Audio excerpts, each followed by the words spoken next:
প্রিয় শিক্ষার্থীবৃন্দ, আমি এখন অবস্থান মানচিত্রে স্থানাঙ্ক জ্যামিতি অনুশীলনী 3 নম্বর অঙ্কটি সমাধান করব। এই 3 নম্বর প্রশ্নটি আমি বোর্ডে লিখে রেখেছি।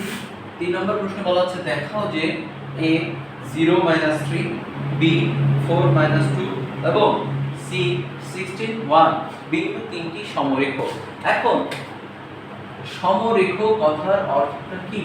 সমরেখ কথার অর্থ হলো যে একই রেখার উপরে তিনটি বিন্দু অবস্থিত থাকবে। এরকম একটা বিন্দু, একটা বিন্দু আর একটা বিন্দু। যদি এই তিনটা বিন্দু একই রেখার উপরে থাকে তাহলে ওই বলা হয় যে তিনটি বিন্দু এই রেখার উপরে সমরেখ, একই রেখার উপরে অবস্থিত। আশা করি সমরেখ কথার অর্থটি সবাই বুঝতে পেরেছেন। তো এখন আমাদের দেখাতে হবে যে বিন্দুটি কি সমরেখ। তো আমরা জানি এই ক্ষেত্রে আমাদের একটি সূত্র ব্যবহার হবে, সেই সূত্রটি হলো ঢালের সূত্র। ঢাল মানে হলো m = y2 - y1 / x2 - x1। তো এখন যদি একটা রেখার এরকম x অক্ষ আর এটা হলো y অক্ষ, তো আমি ও দিলাম, এটা x দিলাম, এটা y দিলাম, এটা y ড্যাশ দিলাম আর এটা x ড্যাশ দিলাম। তো আমরা দেখতেই পাচ্ছি x অক্ষ আর y অক্ষ। আমরা জানি ঢাল মানে হলো যে x অক্ষের সাথে একটা সরলরেখা কতটুকু বাঁকা অবস্থায় থাকবে সেটি হলো এই সরলরেখার ঢাল। তো আমরা যদি ভেবে নিই যে এই সরলরেখার উপরে এরকম তিনটা বিন্দু আছে, তো এখন আমরা যদি a আর b আর এটা c ধরি, তো ab রেখার যে ঢাল আসবে bc রেখারও কিন্তু সেই একই রকম ঢাল আসবে, কারণ AB ও BC দুইটাই কিন্তু একই সরলরেখার উপরে অবস্থিত।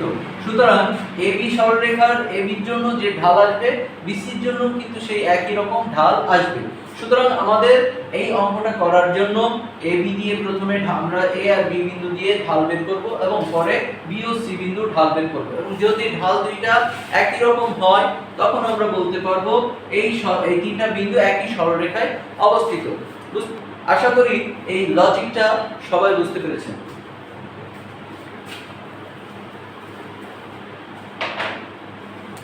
তো সমাধান,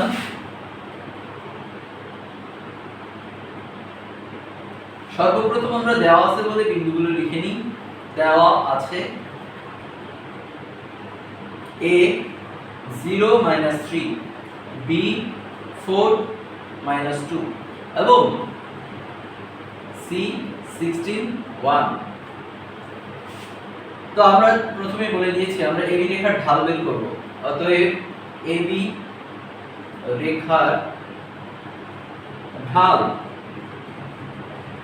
m1 দিলাম আমরা, m1 = সূত্র লিখি আগে y2 - y1 / x2 - x1।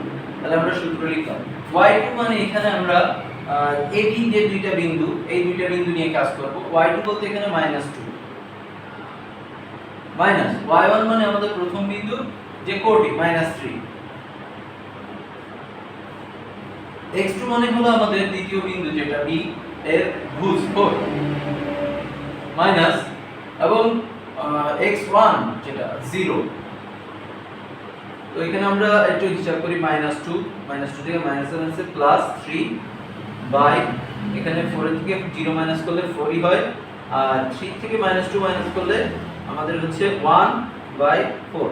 তাহলে আমরা দেখলাম AB রেখার ঢাল বের হলো m1 সমান এইটা 1/4। তো এবার আমরা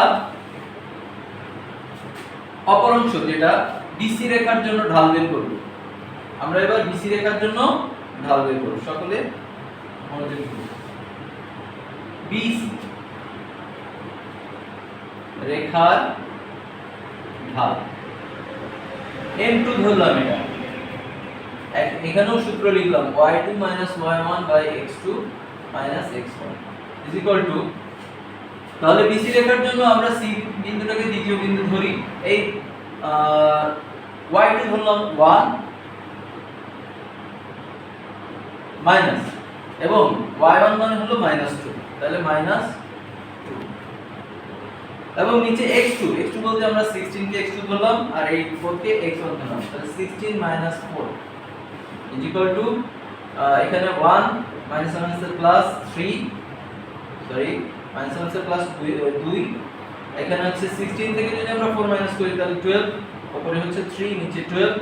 তো দেখতে পাচ্ছি এখানে কাটাকাটি করা যায়, 3 একে 3 আর 3 4 12, 3 একে 3 এবং 3 4 12। তাহলে আমাদের 1/4 আসলো, 1/4। তো দেখতেই পাচ্ছি যে m1 এর মান 1/4, m2 এর মানও 1/4। তাহলে আমরা সর্বশেষ বলতে পারি যেহেতু ঢাল দ্বয় সমান, AB এবং BC রেখার ঢাল দুইটা সমান, সুতরাং এই দুইটা সরলরেখা, এই যে তিনটা বিন্দু A B C একই সরলরেখার উপরে অবস্থিত। যেহেতু m1 সমান m2, অতএব দিয়ে আমরা বলতে পারি যে ABC বিন্দু তিনটি